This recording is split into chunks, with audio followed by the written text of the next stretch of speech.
Hello, all you gorgeous creatures. Welcome back to the Freedom Podcast. Today we are talking I. First of all, I just have to show everybody my new little baby goodie because he is not going to let me record this podcast without him. He is very, very curious and he wants to be a part of everything. So just going to set him here for a second until he figures out that he's not missing anything. Yeah, look, say hi. Say hi, everybody. This is Lewis Winthorpe III, Louis for short, and he's named after my favorite movie, Trading Places, Dan Aykroyd. Say hi, Louis.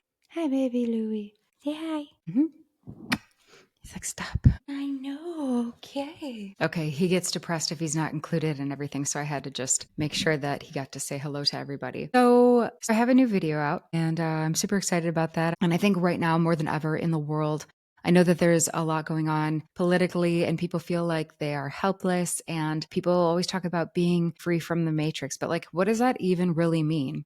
I would say that this is a time for everybody to really plug into their creativity. This is the time for everybody to activate their divine life purpose. And, I always tell everybody, they're like, oh, I wish I could sing, or I wish I could have a podcast, and I've always wanted to start one. Well, now's the time. Okay. The world is waiting for you. You came to earth for a reason.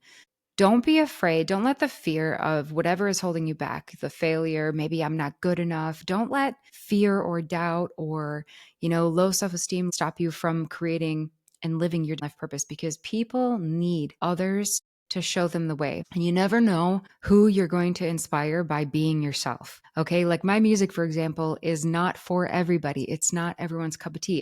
There are people who will not like whatever you're creating, and there are people who are going to love it. And don't let that fear hold you back. You don't want to waste your time on the people who aren't going to appreciate it. That's okay. It's not for them. So don't worry about if people like it or if they don't. To quote one of my favorite movies, Wayne's World, Led Zeppelin didn't write tunes everybody liked. They left that to the Bee Gees. What other people think about you is none of your business. I had a gay psychic tell me that one time. He's like, honey, what other people think about you is none of your damn business. And you're not going to be for everyone. I make music in healing frequencies because that's what's important to me. I like to write romantic music. I like music that is soothing and soft and sensual, and I like to use my femininity and my sensuality, not sleaziness, but sexy sensuality, and embrace that and really embody my feminine energy. I spent a lot of time of my life in survival mode, in my masculine energy, and in fight or flight mode. And it took me a long time to strip away and kind of unlearn everything that was not authentically me and really open up to who I genuinely, truly am and who I reincarnated to be. I came here to be real. I came here to be the best version of myself. And other people who resonate with that will find me. We have to let our light shine, right? So the other people know where to find us. And my cats are really just want to be in this video today. Sakadu, are you okay? He's lost. He's old man. Sakadu, it's okay. So I make music that's unique for me. I was talking to my older brother about this years back, and he's like, all that matters is that would you listen to it? And so ever since then, I felt really liberated by that. And that's totally true. My art is not commercial. It's not for everybody. I get haters and stuff online. People tell me I suck. I can't sing. I'm fat. I'm ugly. I look old, whatever. By the way, it's always heinously ugly men that say that to me, like middle-aged, fat, balding, grotesque men that I would never speak to. But I've never yet ever once had a woman say anything negative to me. But yeah, you'll get your critics, you'll get your dipshits, and those people are always losers because people who criticize others, it's really a reflection of how they feel about themselves. Like I know that when I was miserable in my life, I was more critical. And now that I am insanely happy every day and I wake up and I'm like, my God, my life is such a miraculous blessing and I have everything that I ever dreamed of because I made all my dreams come true. I am so kind and generous and patient and graceful toward others because that's how I treat myself internally. That's my internal dialogue. So I can extend that patience and love and kindness to other people. And so you're going to get haters. You're going to get negative comments. Trust me, I have actual hate mail. People like physically have taken time to write things to me and like lick a postage stamp and fucking mail it to me, which is insane. I can never imagine feeling that miserable internally about myself. That must be a really awful prison to live in. But it also doesn't mean that you have to take any of their bullshit either. Do no harm, but take no shit. So by creating music that's authentic to me, I am able to offer that up, and whoever vibes with that, that's great. If you don't, that's great too. No matter what, you can't let that hold you back. Freedom is really important to me. Sovereignty is important to me. I have always been very rebellious. Love sticking it to the man. I don't want to be a part of the system. I've always wanted to break free from the matrix that we live in. And I wanted to create music that I felt good about. Conscious music is what I call it. It's no secret that mainstream media and mainstream Hollywood are evil. I mean, look at what they do to all these pop stars. Like, they're not doing well. I've gotten hate comments before that are like, oh, what a loser. You're not famous. First of all, I'm a massive introvert. I like solitude. I would hate being famous. I can deal with it even at the micro level that I have to be social. I enjoy it, but then I quickly retreat back. Retreat, system overload. I quickly retreat back to my dwelling where I can safely recharge my batteries. But yeah, I would hate being famous. I don't like the attention necessarily. I love making music and I like making people happy. And that's why I force myself to be social and to go out and perform. But that's not like my highest calling, I guess you could say. I shouldn't say that. Actually, I really enjoy connecting with like minded individuals. And, I meet thousands of people every week. And through those experiences, my life has been so vastly, greatly enhanced by connecting with amazing like minded individuals. It's just like weeding out the scumbags. Like, that's what I can't stand. I can't stand dealing with like low IQ mouth breathers. Like, the cretin troglodytes. I just have zero patience for them. And you're going to have that and you can't let it stop you, and you have to create thick skin. And luckily I've been through enough in my life that has created enough physical armor within myself, and I'm able to detach from people's emotional chaos, which again is why another reason I would never want fame. You can make money on your own. I've managed to make a great life for myself just being authentic to who I truly am. Like, if you watch my music video, I'm wearing all these beautiful sequin flowing gowns, flower crowns, and jewels on my face. And I get to create these beautiful works of art that are visions and reflections of my own inner dreams, my own inner world. That's what that looks like. My music video is like a physical expression of what my inner landscape looks like. And I love that I'm able to do that and share that with people. I'm able to create this beautiful, whimsical, like fantasy escape. Everybody in my life told me that I would never be able to create my dream. They were like, that's not realistic. You should have a fallback plan. And I was like, yeah, that would be true for you, but that's not my truth. You couldn't create that, but don't pin your bullshit on me. Don't pin your disappointments, failures, and your fear and your doubt on me. I packed up my entire life and I moved to Florida on an intuitive whim. And everybody told me that I would fail. People were like, you are not going to make it. I moved here. And guess what? It was really hard. 2 months later, COVID hit. It was wild, wild time, setback after setback. But the journey has been the biggest adventure ever. And I wouldn't trade it and I wouldn't do anything differently. So I have a background in holistic healing. I love freedom. I have always been able to see through the matrix, and I wanted to create a counterculture, a movement, no matter how small. I wanted to offer up an alternative to Cardi B WAP on stage, like women grinding and spreading their butt cheeks apart. Like, that was so foul. Oh my God.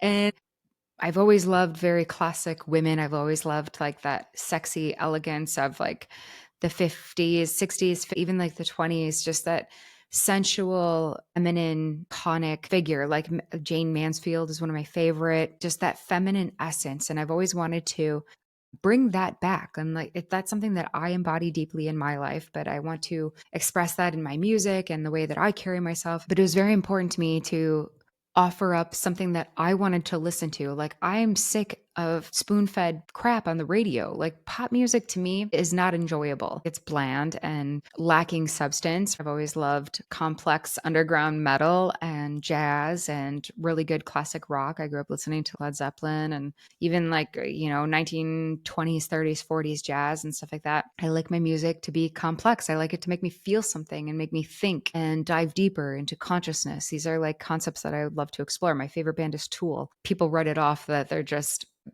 hard rock or prog metal, but if you listen to the lyrics, it takes you on a journey. It's an offering. They talk a lot about the fabric of space and time and the connections between the cosmic and ethereal realms. And these are always concepts that were really attractive to me growing up. I've always been a truth seeker. And, that has led me down many rabbit holes in life. And I have spent the past 20 years really uncovering and really deep diving into what truth is. You don't have to dig too deep to realize how foul mainstream music industry and Hollywood is. These pop stars, everybody's like, oh, I want to be famous. I want to get rich. But like even Chappell Roan, one of her speeches at VMAs, was telling them to pay artists a living wage. Chappell Roan, pay artists a living wage. Like, what does that even mean you're not getting paid? Because we always have this illusion of grandeur and they're driving around expensive cars and living in these mansions. But the truth is, when you really break it down, a lot of those cars are leased. A lot of them are so tightly bound into their contracts. There's a reason that they say, like, I had to sell my soul for fame. And they're really not free at all. And once you scale back and look at the bigger picture, you realize that it's all one group of people who owns mainstream media, Hollywood, deep state, big pharma, all of our politicians. You have to realize what's going on here. Like the music industry, all of the same people who own the mainstream labels also own all the private for-profit prison systems. Ice Cube talks about that. I'm not going to dive too deep into that, but I just had a hard time reconciling my personal beliefs, my spiritual beliefs, and then listening to demoralizing, dehumanizing music when I know what goes on behind the scenes. I just can't continue to be a participant in something that I believe with my whole soul is actually evil. So I'm not saying that my music is going to change the world or anything, but I'm doing my part. Whether people like your stuff or not, go out there and do your part. You never know what your art is going to inspire in somebody else. You never know who it's going to connect. Like, for example, the Freedom Podcast. I created this podcast so I could connect with other like-minded individuals because I felt alone in the world. I used to ask God, like, why did you only make one of me? And I felt lonely and isolated. So that's why I started this. I had a lot of questions. I still do. And I've always been a deep dive person, a rabbit hole person. And I will always seek the truth until I feel that ding, that like activation that your soul gets when you know that something's true. And I started this podcast so I could connect with other people who felt the same way that I did. And recently I did a podcast about root canals and mercury in your teeth. I did it with my biological dentist, and a woman found my podcast on YouTube, flew in from South Carolina, and actually went to my holistic dentist. And then she came to one of my concerts. And it was so cool. And then we had drinks and stuff afterward. And I just like that is the whole reason, in fact, that I started this. And I've met so many people on my journey. It's connected me to people from all around the world. I've gotten to travel all around the country and perform in beautiful venues. And it's all because I didn't listen to the naysayers and I believed in my own vision. And because of that, I now have this beautiful life that I wake up every day and I look out my window at my $1,000,000 view and I'm like, my goodness, this is a miracle. Like, because I followed my divine courage, my purpose that only you will have, I now have this dream life. And I didn't do anything special. I didn't have any special schooling or special degrees. Everything was like trial by fire. And I wouldn't have it any other way. But the point is that if I did it, you can do it. Anybody can follow their divine life vision. Like that's why they put fluoride in our water. That's why they want us sick and discontented. And everybody has anxiety. Like that's another reason why I make music in healing frequencies. There are many different healing frequencies, but 432 used to be the standard that people played in, and it was changed to 440 hertz around World War II. And after we won the war, they took and they buried all these healing bells in Germany. And without going too deep into it, just understand that history is his story. All the history books are written by the side of the victor. There's a lot that's been suppressed from us, that the secret keepers of the world, the Vatican, like 53 square miles of who the F knows what. Crazy technology. Who built the pyramids? Why do they exist? Is it a grid system that could be activated with light and sound and frequency? I mean, there are just so many things that have been suppressed from the people. And when you really look at energy, frequency, G, all of these things, like they're easily weaponized to keep people sick brainwashed and enslaved and from asking questions. Why? Because people are more malleable. People are easier to control when they don't have their sovereignty, when they don't know who their God is, when they don't know who they are, whose children they are. We're bombarded by all these frequencies all day long. And if you haven't noticed, people are sicker and more depressed than they've ever been. Like, why is it whenever I meet somebody, they give me a laundry list of their illnesses? Whenever I meet someone now, they're like, oh my God, so I have ADD, ADHD, I have triple bipolar, manic depressive, blah, blah, blah. What? Like, it's like, and people wear it with like this badge of honor. Like, yes, look at all my illnesses. They're like, what do you have? Like, which behavioral meds are you on? And I'm like, coffee until wine. I don't know. Like, why is this the new norm? Why is this just standard and accepted by everybody? I rebuke that system. I reject that with every fiber of my being. And that's what got me into holistic healing and sound plate vibrations. And there's so much technology to explore. I think the future is definitely going to be with sound and color therapy. You know, everybody's on the red light kick, and I'm glad. That's amazing that that's like becoming a mainstream thing. But I'm going to let you in on a little secret. There's something out there that works even better than red light therapy, a little thing called the sun. We are so conditioned into thinking that we have to lather on toxic chemicals to to keep us from getting sunshine, which activates all of our DNA. It makes every single vital organ function in our body. Our eyeballs need sunlight, not directly, obviously, but go out, get morning sun, close your eyes, and let the morning sun wash over your eyelids or squint a little bit and let the sunlight come through your eyelashes. The sun is actually a portal and it releases healthy bacteria that we need to absorb. All of these things are shielded from us, right? Like, we are convinced that the sun is the devil. We need to stay inside. We have Wi Fi going nonstop. We have blue light on our screens. And, like, my God, no wonder. I'm not surprised that everybody is so miserable, sick, depressed, and unhealthy. People are so overweight and we have seed oils and everybody's, just bombarded by all these unhealthy frequencies. So it seems hopeless, right? What can I do, Adrienne? And I've had people ask me that for years, like snotty Karens that I've tried to enlighten over the years. People never thank you for waking them up, do they? But yeah, I've had people say to me, well, what are you doing about it? Well, what are you going to do about it? Well, here's what I'm doing about it. Okay. I educated myself. I woke myself up and I speak the light of truth. I hold myself accountable to higher standards of light and love. I put out a podcast of information for everybody. It's free. I don't even charge for it. You can have it. I make music and spend my entire life devoted to awakening my fellow brothers and sisters because I believe that we deserve to live in a better world. We deserve truth, love, and to honor ourselves. And I do my best, my small part. It might be humble, yes, but it's what I have to offer. This is a small piece of my heart and soul for you.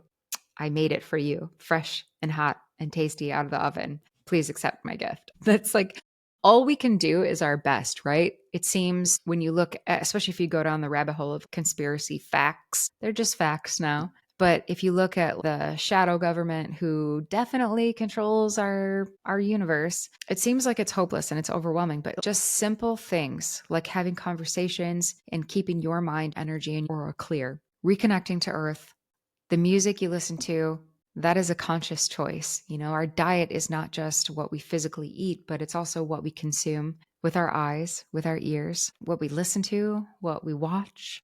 Are you lowering your vibration by watching a lot of porn? Are you overeating and exposing your body to toxic chemicals and seed oils and pesticides? Are you bombarding yourself with 5G Wi-Fi all day? Or are you unplugging your modem every night and going outside and grounding in nature? We've got to reconnect. We've got to recalibrate. And being aware of the vibe or vibrations that surround us, it's paramount.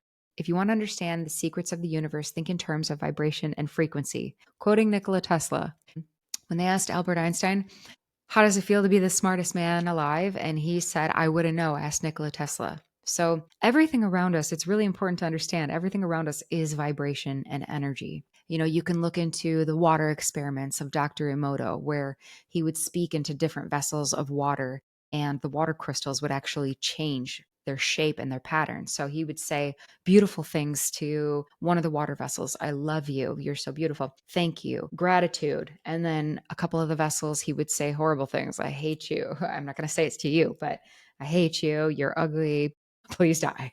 And the water crystals would deform and mutate and turn foul looking. They look nasty. So if we are 70% water, what are those vibrational frequencies doing to us? You can microwave water and dump it in your houseplants, and a couple weeks later, your houseplants will die.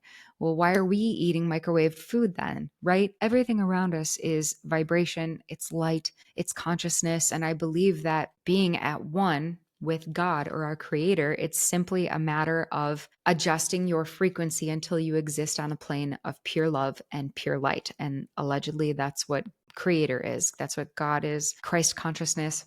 If you look into the Mayan people, the lore of the Mayan people is that they learned how to enlighten themselves to such a degree. And when I say enlighten, I mean literally activating their DNA until they were filled with so much light that their vibration reached a pinnacle point where they were able to cross over into the heavens or cross over into another dimension. And there are so many different things that support these theories. Like you look into the cymatics, the sound plates, you can look them up on YouTube, where they put sand on a sound plate and they vibrate different tones, different frequencies, and all of these beautiful different geometric patterns will form on these sound plates. It's really cool. So if we have that proof, what is our music doing to us? And it's said that 440 hertz causes depression and anxiety. And 432 will actually open up your chakras and release. And I know for me, when I tune my guitar to 432, which all basic guitar tuners have this, and I know there are certain apps where you can change the pitch. So when I tune my guitar to 432, I can feel it. I can feel it opening up all of my chakras. I feel more grounded. If you listen to my song Moonlight, you will feel, even if you're not paying attention to it, all of a sudden you just start to feel calm and more connected. It's like a warmth. It's like a sweater on the inside. It makes you feel like a hug, like an embrace. And that's what I was designing it for. I want people to feel connected, soothed, grounded, peaceful, while also having entertainment. I mean, I think that true art is meant to comfort people. I love that saying, art is meant to comfort the disturbed and disturb the comfortable. I create music that people can consciously listen to, and it's an alternative from the pop BS that I don't want to listen to. I mean, does anybody really want their daughter out there listening to Taylor Swift screaming F the patriarchy? Like billionaire brats, the worst of them, like Taylor Swift and Selena Gomez. Do we really want our daughters emulating that? Or even worse than that, like Justin Bieber. Like what happened to that beautiful young boy and all of the allegations with Usher and P. Diddy? I will not support that industry, okay? I'm not the only alternative artist out there. I love Tom MacDonald because he proved that you can do it. If you needed more incentive than that, like he's a millionaire who just takes care of his family and retires his parents. When you support independent art, you are supporting a small business. I saw Selena Gomez, one of her fans was like crying and like, oh my God, please go like Selena's new video, go watch it because her video views were down. Like this is a billionaire asking the peasants, the common folk, to help support her because her art's dying. Like, I'm sorry, make better music and people will listen to it. My real goal is to share, to create, maybe to inspire even one person. If even one person likes your art, likes your music, likes your food, likes your designs, if even one person benefits from you being your true authentic self, that's a win. You don't need hordes of fans. You don't need $1 billion to prove how worthy you are. Just get out there and start creating. Don't let people talk you out of it. Your vision is specific to you. I always knew that I was going to have this life. People told me that I would never have this, and that's because it wasn't their vision. They didn't have the vision from their creator that I have about my life, and they're not supposed to. Nobody else is going to have the same feelings, the same intuition. Learn to trust your eyes, your heart, your gut. I have a background in holistic healing. I studied Reiki and taught holistic healing modalities for the past 20 years. I've traveled all around the world and held classes and workshops. And if you look at the chakras, each chakra is just an energy center and they all correlate to different emotions. Your yellow chakra and your orange chakra, they represent your gut intuition. And that's where they say your gut feeling that comes from this energy center right here, because It is an information receptor. Think of this as like the sun in the center of your universe. So all of your information, your gut feelings will come here. Learn to trust your gut, okay? It will never steer you wrong. It's when you go against it. How many times have we all ignored a red flag and then ended up having it totally bite us in the rear end? I know I have. How many people have we dated that we shouldn't, or jobs we should have quit, or friends we should have cut out of our lives after the first red flag, but we didn't because we listened to our head and we gave them the benefit of the doubt and we gave them a second chance. And oh, I'm going to date them on potential, even though there's like 1,000 moving red flags and I'm ignoring them all. Because when we don't listen to our gut, it will always lead us astray. If we listen, we trust our instincts, we trust our divine, conscious inner knowing, that is when it will lead you to your life path. That is the truth. It's not their truth. It's not your mom's or your dad's or your friends or your boyfriends or your girlfriends or your brother or sister or your coworker. They don't know your life vision, okay? Only you can know that. That's between you and God. And you have to learn how to peel back the layers and open that up so you can trust that. And with our environment these days, it's no wonder that people cannot hear their inner voice. All of the jabs, filled with mercury, arsenic, and our tap water filled with all of these different chemicals and birth control, prescriptions, the pesticides, 5G and the Wi-Fi, doom scrolling on our phones and the Netflix and the seed oils. We're not getting sunshine. We're not even connecting to the earth. Like, it's no wonder that we are all so sick and depressed. I would love to see a utopian society. I've always been a utopian dreamer, a lover and a romantic, and I would love to see us return to that. And that is why I created this podcast. That's why I make music, with the intention of giving people a love letter. I want to give people something that is an alternative to the garbage that we're being spoon fed every day. Like, you only hear music on the radio when it's been hand selected for you.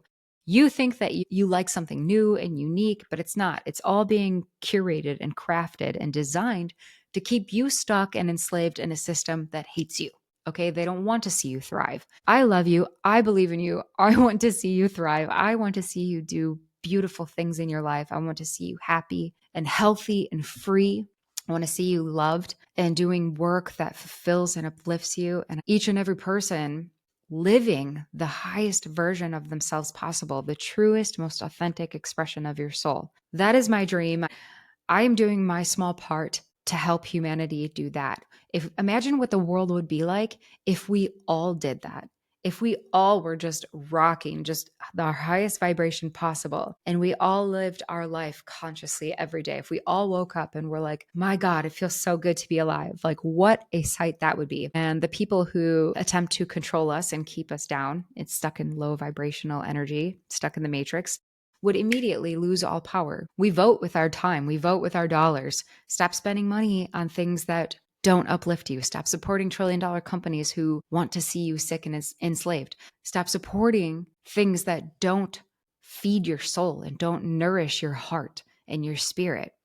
You vote with your energy. Even if you're not spending money on something, your time is the greatest asset you have. If you ask all the richest people in the world, they all tell you the same thing. I would like to buy more time. Because time is the great equalizer. It's something that you can never make more of. You can't buy it. So don't waste your time. Don't give away your beautiful life force energy. Choose consciously. Choose things that nourish you and uplift you. Don't waste your time on things that suck your soul, suck your will to live. Learn how to have a very discerning mindset, a very discerning palate. Do not take in things that are no longer serving you. And you can just tell your higher self. You can say mantras like, Dear Father, Creator, the universe, Holy Spirit, whatever resonates with you. I am ready and willing to release all the things that no longer serve me. And I am making room for the things that do, because I deserve it. And it's so simple, but yet our time and energy are constantly being yanked from here to there. Everybody's vying for your time. So just be conscious about what you choose to spend your energy on. Don't give it away. It's your most precious commodity. And have the courage to embrace who you truly are. Get rid of all the garbage that's cluttering up your life and stopping you. Get rid of the procrastination, the overanalyzing, which I totally get too. Sometimes I get analysis paralysis where I know I have a million things to do and I'm just like, yeah, and I just like seize up and don't do anything. Oh, and then I'm like, okay, I just have to do 20 minutes of this task, right? Like I can do 20 minutes. It's just a small chunk. I just have to do just this and then I'll get through it. And that usually is enough to get me momentum, to get me through the task. Like when I made the video for Moonlight, I sat on that song for like 8 months where I was just overthinking how complex the video had to be. And I didn't know which direction to go. Instead of just making myself, you know what, I'm just going to put the makeup on. I'm going to go and just fumble around with the lighting and see what kind of video I can get. Just see if I can start sparking inspiration and dropping the idea that I have to be perfect or something, because we don't. There's no such thing as perfection. And it's my vision anyway. So who cares what anybody thinks? So check out the video. I'm going to link it in the comments below. I hope you like it. And even if you don't, that's okay too. I made it. It's a gift. No strings attached. I wanted you to have it. I love you. And I hope that you have the courage today to do something brave. They say you have to do something that scares you every day. So, you never know who you're going to inspire just by being yourself. And we need you. You are more amazing than you have ever dreamed of. And the world needs your light energy and your wondrous, miraculous self. So don't be scared. Get out there and just do it. And I'm putting myself out there, even though it scares me sometimes too. I still get scared. I still get nervous before shows. I'm a human, I'm not perfect. And yeah, I just keep going. And it gives me courage knowing that other people are out there doing it too. So hopefully this resonated with you. Let me know if you guys have any comments, if you have thoughts on the video. Comment a moon on the Moonlight video. Let me know if you were there watching it, if you liked it. And let me know if you are going through something similar. I want to hear about it. I love hearing people's stories. I love sharing experiences. That's part of being human. We need to connect with each other and be there for each other. Lean on each other. Lean on me when you're not strong. It's important. Life is better with people. Life is better with cool people like yourselves. All right. Thank you so much for listening and tuning in. And we'll talk to you soon. Cheers. God bless.